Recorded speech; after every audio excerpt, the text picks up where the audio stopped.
Greetings and salutations.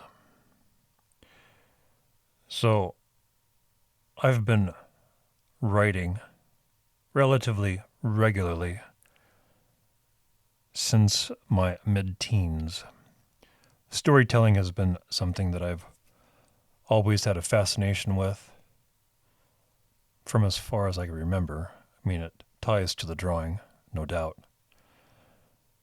But it wasn't until I got a hold of this enormously heavy Royal manual typewriter when I was about 15 that I decided I wanted to take a hand at writing. I don't know, it's tough to say how serious a person is, but I wrote and wrote and wrote and wrote boxes and boxes and boxes of paper filled with started projects, unfinished stories, broken novels, ideas, and they're all up here.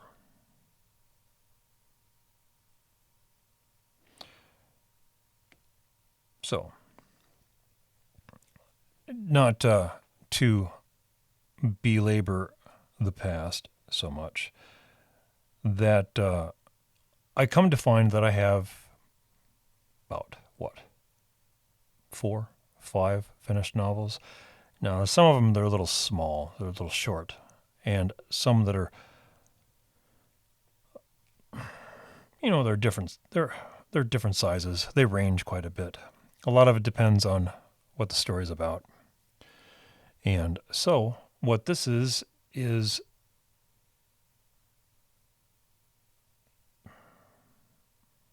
I'm just going to read chapter by chapter by chapter. I'm going to pick one novel, and I'm going to read it chapter by chapter. Not exactly every single chapter. Some books, they have chapters that probably wouldn't do so well for this platform. Maybe the subject matter, maybe the language involved. But this is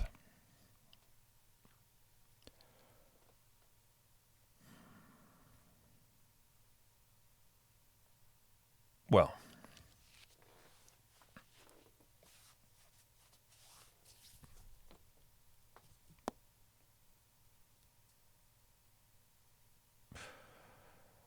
this is a short novel that I started a while ago, and like many, many large and medium-sized pieces of fiction, they usually start off with an idea or a paragraph or a sentence. An idea. And I don't outline anything. I just start writing. And sometimes it gets me into a bad spot, and so I set that project away and start on something else. And I'll work on that and work on that and work on that.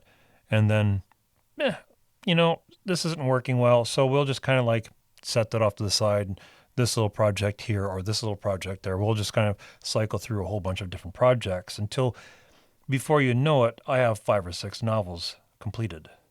And another half a dozen of them, if you put a little bit of effort into them, put some time into it, put your shoulder to the wheel and really get after it, you'd probably have a few more novels done. Yeah, it is what it is. Anyway, some novels are science fiction, some novels are not.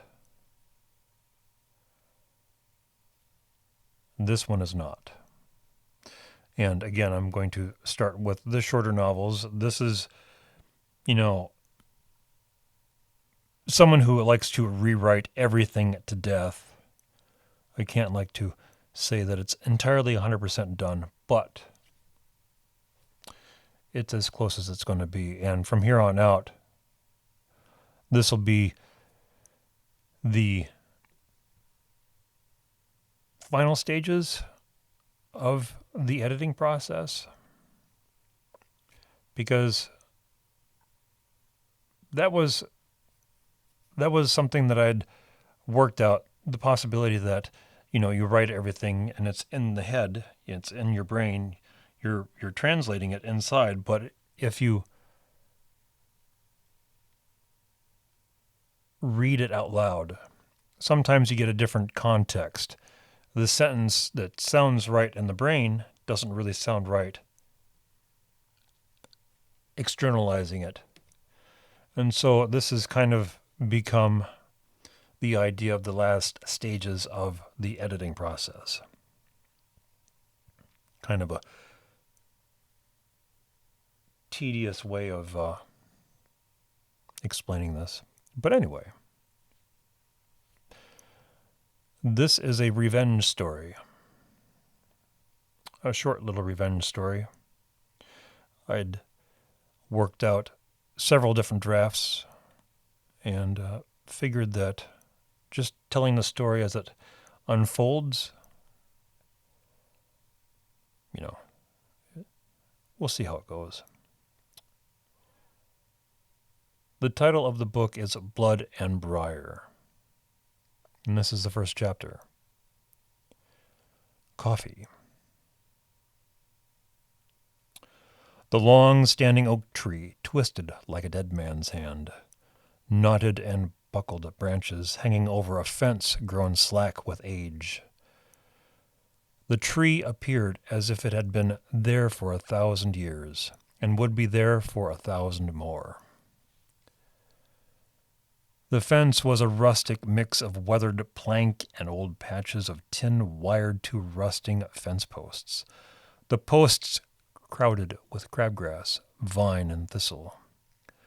It was an inoffensive, community-minded fence, lacking the nefarious barbed coils that inspired fears of infection, scratches, and cuts, which prompted tetanus shots.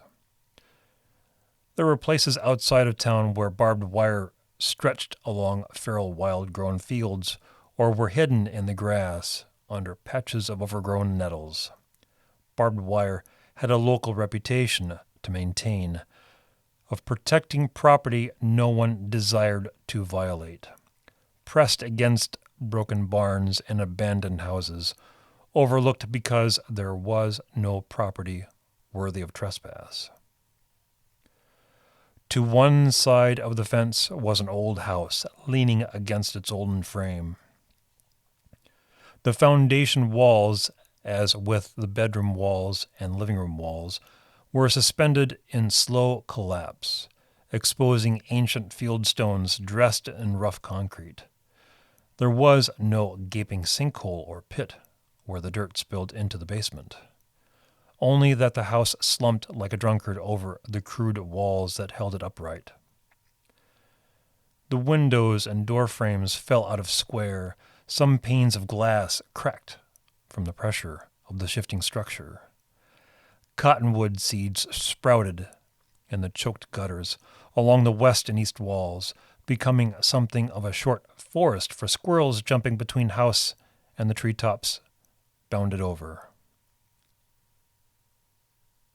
The gutter, running along the front of the enclosed back porch facing south, grew small thistles, sagging at one end. The house was toned in the manner of doomed atmosphere, akin to abandoned cities in the Rust Belt. Gray mildew streaked down the wood siding where the paint flaked away. The house eroded. Each spring thaw washed away more paint flakes and bits of wood, adding more to the rust under the nails, the green haze of copper wire from under-split insulation.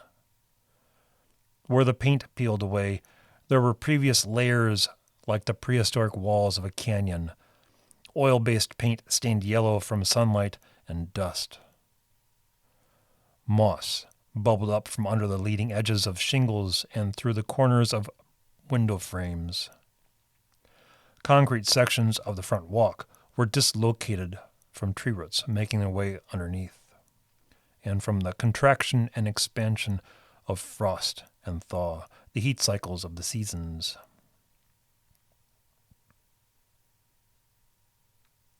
The second-story windows facing south had grown hazy from neglect, square-headed nails in the panes turning black under layers of cracked paint. One window had duct tape over a crack, with a piece of cardboard pressing against the tape.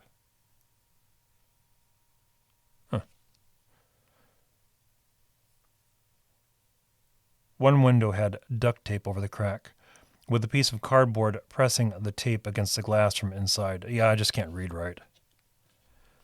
You'd think I'd have this memorized by now.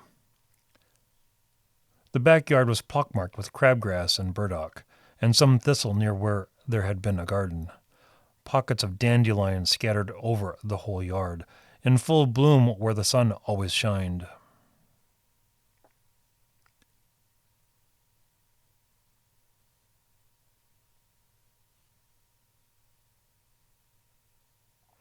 So, we're going to make that a chapter break. Let's see. Yeah, it's a different...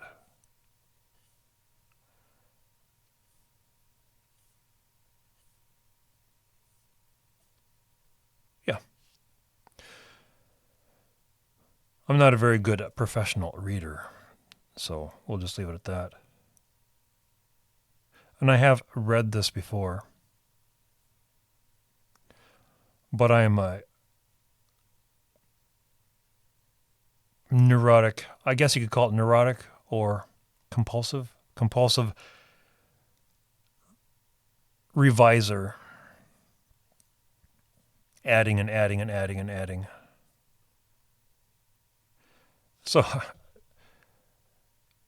quite a while ago, I had this 40-page short story. It was kind of an interesting idea. It was all right. It was about 43 pages. And the last 3 pages, when I started to go into the details of what was going on, it was just 3 pages. Not much. Just those 3 pages had turned that 43-page story.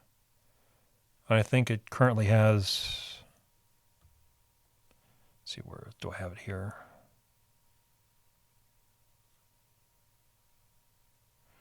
Probably not. But I think it's close to 110,000 words. And that's just the first draft.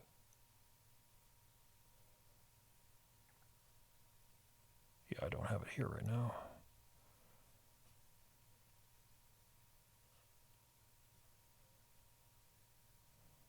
Yeah, here I have.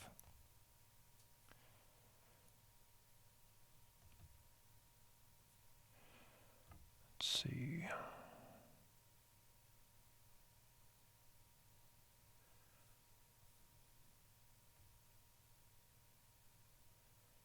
So part 1, 22,000 words. Part 2, 20,000 words. Part 3, 28,000 words. Part 4, 22,000 words. I think that's where I left off the editing.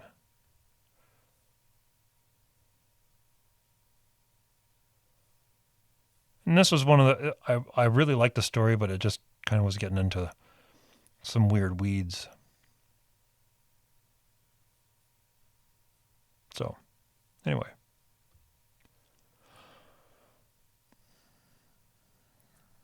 What can I say? We will have chapter 2 pretty soon.